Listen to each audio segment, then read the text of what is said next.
Dok. Help me. Meron po akong migraine. Ang sakit. Ma'am, baka po migraine.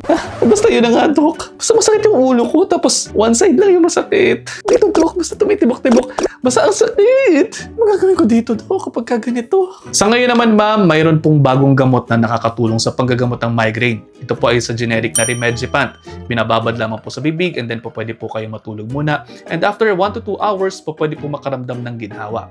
Medyo may kamahalan lamang po itong gamot na ito. Nasa 1,000 piso ang isa. Ha? Abay, napakamahal naman nata niyan, Dok. Teka, parang gumaling na yata yung sakit ng ulo ko ngayon. Ano pa dapat kong gawin talaga, Dok? Pwede naman din po kayong uminom ng painkiller and then try to sleep it off.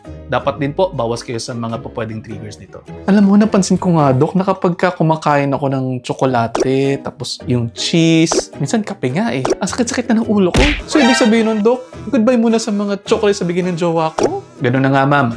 Mayroon naman pong iba pang mga pwedeng pamamaraan to show his love and appreciation sa'yo, di ba? Sa bagay.